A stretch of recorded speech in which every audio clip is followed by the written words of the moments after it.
right, Shalom. First and foremost, we want to give all honor and glory to Yahweh, Ba'ashem, Yahushai, Ba'ashem, Wakakodash. Double honor to the apostles, the great millstone, and salutations to the elect, which is going to be. You know, hey, when it comes down to you Negroes, Latinos, and natives, man, hey, you got your chance of getting right, man. You know, okay, because all of the nation of Israel, we had went to transgress against the Lord. You know what I'm saying? But we in a grace period. You know, hey, all of us had suffered shame, man. But it's going to be some that's going to suffer shame, that's going to be unto their death. You know, not having salvation. You know, on the first go round, and the elect, man, who's going to bear this shame. You know, and endure to the end and get saved, man. This is Sirach, Ecclesiastes in chapter 4, verse 21. It says, "For there is a shame that bringeth sin," you know, and that's the ways of this world, man. This is a shame. This is a shameless nation, man. You know, this is a shameless place. It says, and there is a shame which is glory and grace. You know, a lot of our people look at us as wasting our time. You know, that it ain't worth doing this. That we should live a good life just like everybody else. You know, but the thing is that we're gonna be having the glory of the Son as the Son, man. In the end, man. You know, we're gonna be thankful that we did this now instead of waiting later like you all and stuff, where you gonna have your head down in the kingdom. I got a couple points. I'm going to start with that Daniel, because he went into the shame. And it's Daniel 12 and 2. It said, "And many of them that sleep in the dust of the earth shall wake, and some to everlasting life, and some to shame and everlasting content," man. And that's what it is, because, hey, the ones that's going to wake up and teach this truth and come to the spirit of Yahweh Ba'ashem Yahushai is going to get that everlasting life. But the ones that don't want to hear the word and despise the word, man, is going to get that everlasting shame and content, man. It's going to be shamefaced in the kingdom, man. So, this is Proverbs 1, and I'm going to just start at 22. It say, "How long, you simple ones, would you love simplicity? And the scorner delight in their scorner, and fools hate knowledge. Turn you at my reproof. Behold, I will pour out my spirit into you. I will make known words into you," because the Lord is doing these things. And how the Lord is doing it? With the man of the Lord, the man you see right now, standing up here, doing this video, man, and ones that's doing this week in, week out, man. Telling you the things that shall surely come to pass. Telling you to get right, or you're going to get that judgment that surely shall come. Verse 24, "Because I have called and you refuse, I have stretched out my hand and no man regarded. But ye have set at naught all my counsel, and with none of my reproof." You got something to add? Shit, we got the spot. I was agree. Oh yeah, and we're the counsels of the Lord. I think that tells you that in second Ezra, the second chapter, like the first 2 verses. All right, can you get it real quick, Ash? I think it's second Ezra 2 and 1. Because it's going to talk about how the prophets are basically the counsels of the Lord. I think it's 2 and 1, if I'm not mistaken. It might be 2. Yeah. This is second Ezra 2:1. Thus saith Yahweh Ba'ashem Yahushai, "I brought this people out of bondage, and I got them my commandments by men servants, the prophets." Men servants, the prophets. Okay, keep going. "Whom they would not hear, but despised my counsel."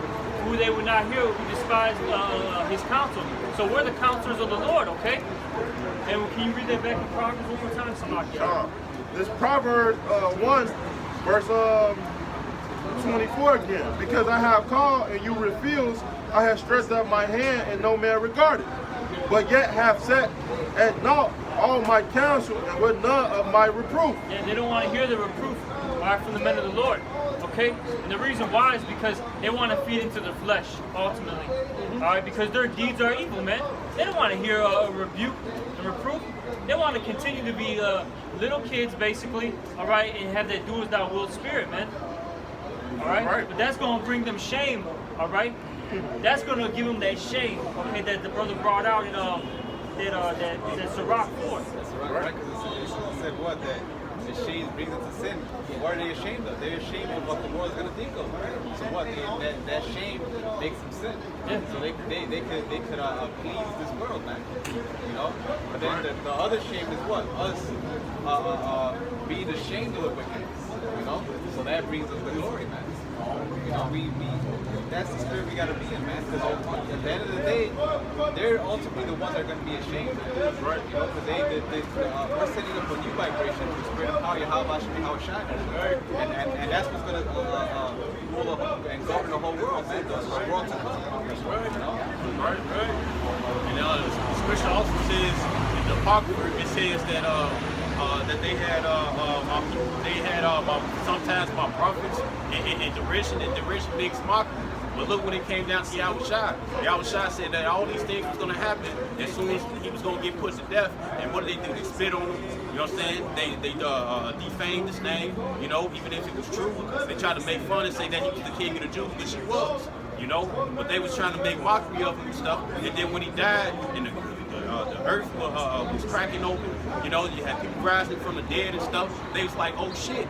They had that shameful face, like, man, he was telling the truth.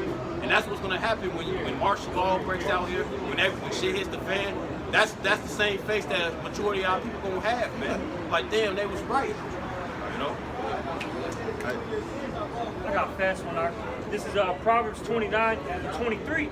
A man's pride shall bring him low, but honor shall uphold the humble in spirit. Okay? Hey, these people, they don't have any shame. Okay? They're proud, man, and that's gonna bring them down, man. All right. Hey, what does it say? I think I forget where else it is in Proverbs that pride goeth before destruction. 16. You know? Hey, before that destruction, man, hey, people got that pride. And ultimately, because, hey, it says in Sirach, I forget where, the 10th chapter, I believe, where it says that once man, the beginning of pride is when one departed away from the maker. They start leading unto their own understanding, basically, by that point. Hey, that's why in that day, hey, they're gonna be a laughing stock, man. Yeah. Hey, this Luke 6 and 20. It said he lifted up his eyes and his disciples said, "Blessed be ye poor, for yours is the kingdom of Yahweh. Blessed are you that hunger now, for ye shall be filled. Blessed ye that weep now, for you shall laugh." Because in that day, hey, we gonna laugh at you, man. Because of all the things that you done to us, or thought we was dumb or stupid, because we stand up and preaching this word, man. But guess what? Hey, these things shall surely come to pass. And that day you're gonna be laughing stock, man. And that day you're gonna wish you got right. And that day you're gonna wish that you were starving out, or because you're gonna hunger in that day, man. They say my servants shall eat, and we're gonna eat in that day. We're gonna be straight, while you're gonna be in derision, man. This is Proverbs chapter 5, starting at verse 13. No, verse 12. It says, "And say, how have I hated instruction?" And what are we're out here to instruct you the correct way. You know what I'm saying? So you can have favor in the eyes of the Lord. So he won't be against you. So you won't be a mocking stock in that day of trouble, man. You know? And it says, and say, how have I hated instruction? My heart despises reproof. You all despise this correction, man. You know that you can't smoke no weed or commit adultery. You know what I'm saying? Get clout and wickedness, man. You know, you hate that, man. You hate that we speak against it, man, because you love this world. Like it says in John 8:44, "Ye of your father the devil, and the lust of your father you shall do." You love wickedness, man. You like putting salt upon wickedness. You know? You don't want to do anything else because you think it's grievous, when really it's for your benefit. And it says, verse 13, "And have not obeyed the voice of my teachers." We're the teachers. You know, we're teaching you the correct way because Esau's teaching you the wrong way so he can stay in rulership. And it says, "Nor incline my ear to them that instructed me." And I'm skipping to verse 11. It says, "And thou mourn at the last when thy flesh and thy body are consumed." And the scripture says that it's going to be screaming and blasphemy, man. You know, hey, y'all going to be screaming out loud and stuff when you on fire, man. National team. And that's exactly what's going to come in your mind, man. You know what I'm saying? You know, who came across you, who told you, you know what I'm saying? How to get right so you have a chance. You got that cap on? Yeah. This is Luke 16 and 19. There was a certain rich man which was clothed in purple and fine linen and fared sumptuously every day. And there was a certain beggar named Lazarus that was laid at his gate full of sores and desiring to be fed with the crumbs which fell from the rich man's table. So not just as Edomite, but all you people that are joined to his sisters. Y'all want to live lavishly right now. Y'all want it all right now. This is the microwave generation.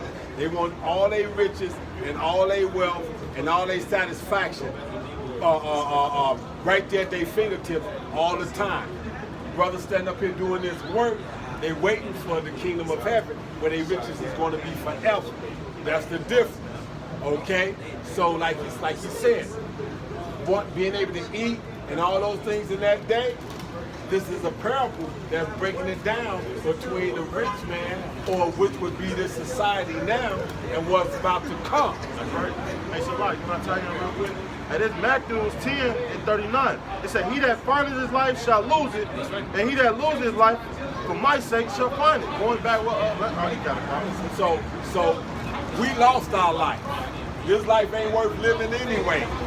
Like I said, we were just in the damn CVS here, and the guy talking about, you know, the Bulls ain't gonna do nothing for another 10 years.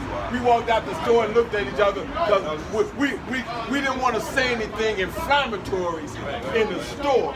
But it's like, if you motherfuckers still think that y'all gonna have 10 years, even 5 years in this kingdom as it is, you know how fucked up it is? You got it right now where a man can't tell whether a male or a female with all the hormones and destructive surgeries and things of this nature that is able to happen. So with all that having been said, why would you want to hold on to it? But our people love it so and hold on to it so. Okay? Go ahead out. It says, moreover, the dogs came and licked his sores. Verse 22, Luke 16:22. And it came to pass that the beggar died and was carried by the angels in Abraham's bosom. Ooh, so now the men that's doing the work is carried back to the beggars in this parable. Go ahead. It says, the rich man also died and was buried.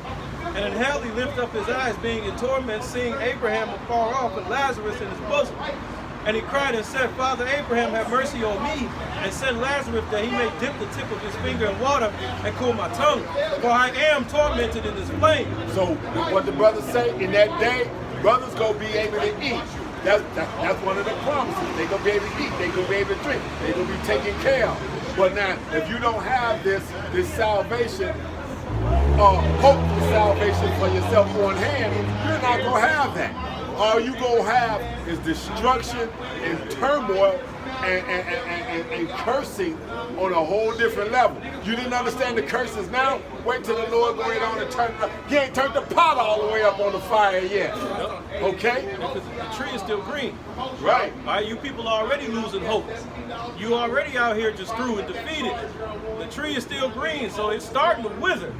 So how much more hopeless and just fucking lifeless are you gonna be when the tree is completely withered, man? You're gonna be out here hopeless, no answers, looking for answers. And that's when you're gonna be looking for the men of the Lord. What Yahushua do when he came across the fig tree and it wasn't able to produce no fruit? He condemned it right there. And it did a sci-fi movie withering. Literally right there on the spot. Right. It dried up and turned into powder and dust like Thanos on the spot. Yep. And that's what happens to you niggards that don't come to truth with the right spirit, man. You wither away. It's like the niggas down the street. That's right. They wither away. You know why? Because when they come into this thing, they didn't go off that good rock. They came off worldly sense, or thinking they can do certain things. You can't, man. They came in another way. There's only one way you can come into the truth, man. And that's Yahweh Shema Shai, starting with his son Yahweh Shai, man. Straight narrow path. They're straight going into their difficulty. Okay? All right? And you got to stay focused, man. You can't, veer to the left, veer to the right, so to speak, man. All right? You got to do this thing correctly, man. That's right. And if you don't, man, you're going to die, man. And that's what happened to them. They died off. It says, Luke 16:25, but Abraham said, Son, remember that you in thy lifetime received thy good things, and likewise Lazarus evil things? But now he is comforted, and you are tormented. And beside all this, between us and you, there is a great gulf fixed, so that they which would pass from hence to you cannot, neither can they pass to us that would come from thence. So this is this is being established at this moment. Yep. This is the gulf that's being established at this moment. Yep. As Yahweh Shai says, the line is being drawn right now. The saying Moses. That's right. The way Moses drew that line, he said, hey, choose ye life or death, man. That's right. The line is being drawn right now. Okay? Because the scriptures say, I'll show you my faith by my word. So the men that's doing this, they're going to be doing. And see, it ain't just if you standing up here. Let's say if you're on the other side and you making it a diligent search to come out, deal with brothers that are in the camp, listen to the videos, listen to the apostles and the elders, and taking your notes and diligently either searching the information or teaching the information. Either or. But by default, if you're not doing one of those things, you done joined yourself into this motherfucking destructive, this destructive society that's out here right now. Go ahead, Al. It says, Luke 16:27. Then he said, I pray thee therefore, Father, that you would send him to my father's house. For I have 5 brethren, that he may testify to them, lest they also come into the place of torment. This place of torment. Abraham said unto him, they have Moses and the prophets. Let them hear them. And he said, nay, Father Abraham, but if one went to them from the dead, they will repent. And he said to him, if they hear not Moses and the prophets, neither will they be persuaded, though one rose from the dead. Y'all do y'all thing. We're risen from the dead, man. And we were once dead. That's right. All right? We were once dry bones, man. But what, man? This word of life came upon us, man. So now what? We preaching life. We preaching life, man. We came back from the dead, man. Now you don't want to believe us, man.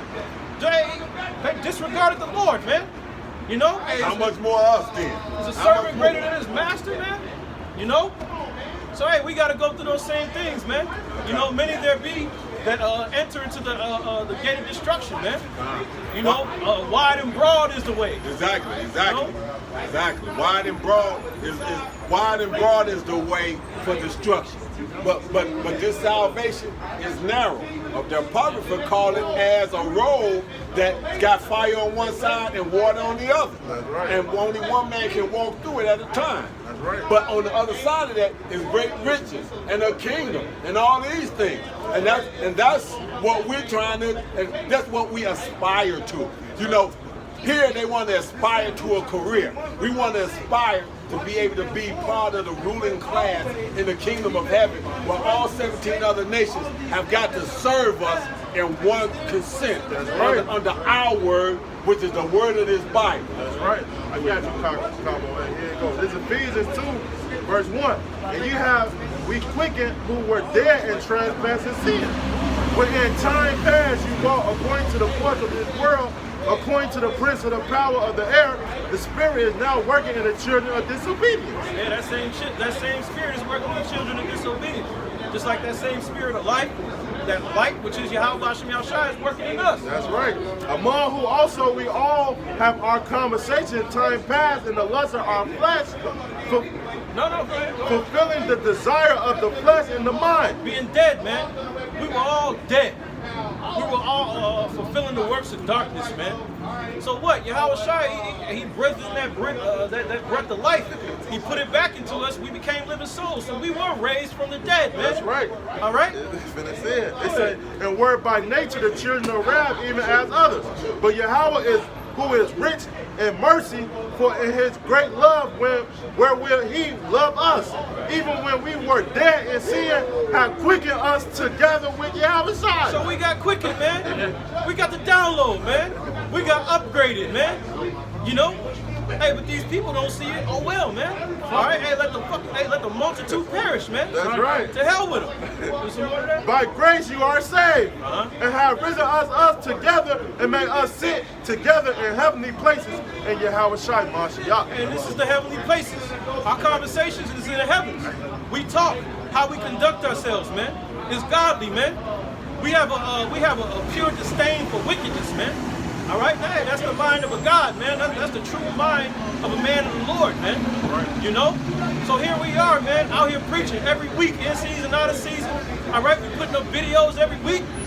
Hey, if that ain't enough, man, hey, you are ordained for death, man. Right. Hey, if you won't hear Moses and the prophets, man, hey, you ain't gonna hear nobody, man. Right. You know? Colossians 3 and 2. Set your affections on things above, not on things on the earth. Right? Like brother mentioned, the rich, they say high places, right? But all those riches are be corrupted, man. We seeking the true riches, which is the wisdom of the Heavenly Father, man. That's what's gonna save us and deliver us, all right, in the time of distress, man. In the time of evil, man.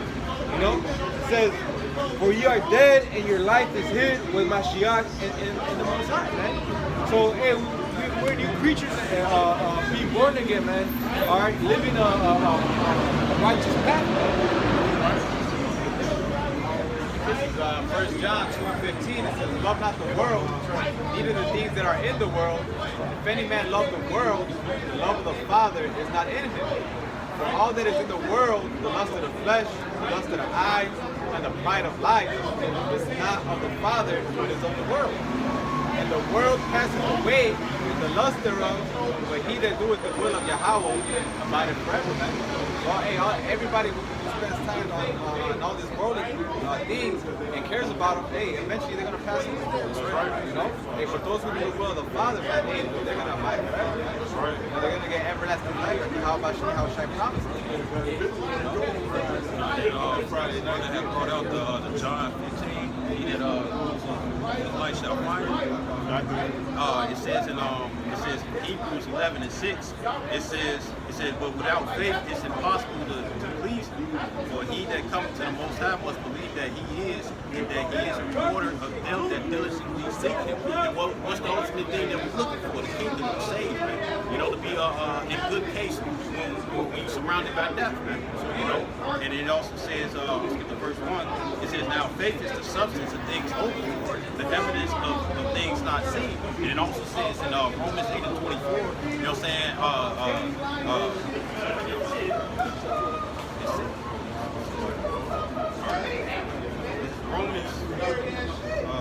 Romans chapter 8, verse 24. It said, for we are saved by hope, but hope that is seen is not hope. But what a man seeth, why do he yet hope for? And you go two-thirds of Israel, they already got their consolation because it's right in their face, man. So that's why they can't see it for hope, man. And it says in Matthew 6 and 33, it says, seek ye first the kingdom, and all things shall be added on to you, man. But if you seek it for this place and whatnot, hey, it's only temporal. You're not gonna have it forever, man. We hope this was edifying. We'd like to give all honor and glory to Yahweh, Ba'ashem, Yahweh Shai, Ba'ashem, Rakakodash. Double honors to apostles of Great Millstone, and salutations to the elect, which is going to be Shalom, Blah, blah, blah, blah, blah, blah.